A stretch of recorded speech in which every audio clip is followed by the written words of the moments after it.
പ്രിയപ്പെട്ടവരെ, എനിക്ക് സന്തോഷം കൊണ്ട് വയ്യ. കാരണം നമ്മുടെ വിജയം, നമ്മുടെ കോൺഗ്രസിൻ്റെ വിജയം, നമ്മുടെ ഷൗക്കത്ത് ഖാൻ്റെ വിജയം വി പ്രകാശനും കൂടി അവകാശപ്പെട്ട വിജയമാണെന്ന് പറയാതിരിക്കാൻ വയ്യ. കാലത്തിൻ്റെ കാവ്യനീതി എന്നൊക്കെ നമുക്ക് ഈ വിജയത്തെ വിശേഷിപ്പിക്കാം. അത്രയ്ക്കും വേദനിച്ചിട്ടുണ്ട് വി പ്രകാശിൻ്റെ വീട്ടുകാരുടെ ഹൃദയം.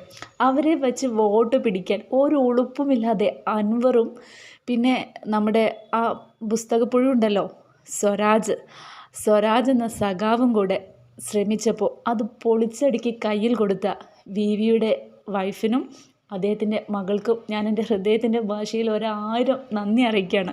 പിന്നെ സ്വരാജ് പറഞ്ഞ ഏറ്റവും രസകരമായിട്ടുള്ളൊരു കാര്യം, വരാനിരിക്കുന്ന നിയമസഭ ഇലക്ഷൻ്റെ ഒരു സെമി ഫൈനലാണ് ഈ ഒരു ഇലക്ഷൻ. ഈ ഇലക്ഷൻ്റെ റിസൾട്ടുമായി ബന്ധപ്പെട്ടായിരിക്കും വരാനിരിക്കുന്ന നിയമസഭ ഇലക്ഷനിൽ കേരളത്തിൽ വരുന്ന ഭരണമാറ്റം എന്നൊക്കെയായിരുന്നു സ്വരാജ് പറഞ്ഞിട്ടുണ്ടായിരുന്നത്. എന്തായാലും അതേതായാലും നന്നായി. ഈ ഇലക്ഷൻ്റെ റിസൾട്ടിൽ നിന്ന് തന്നെ നമുക്ക് ജനങ്ങൾക്കിടയിൽ പടർന്നു പിടിച്ച ആ ഒരു ഭരണവിരുദ്ധ വികാരത്തെ മനസ്സിലാക്കാൻ സാധിക്കും. ഞാൻ വളരെ വളരെ ഹാപ്പിയാണ്.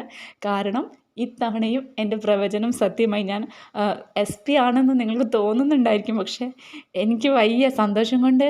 ഇനിയിപ്പോൾ ഞാൻ പ്രവചിച്ചില്ലെങ്കിലും എനിക്കിത് ഒരുപാട് സന്തോഷമുള്ള കാര്യമാണ്. കാരണം നമ്മുടെ പിണറായി സർക്കാർ അത്രയ്ക്കും പാവങ്ങളുടെ നെഞ്ചത്തിട്ട് കുത്തുന്നുണ്ട്.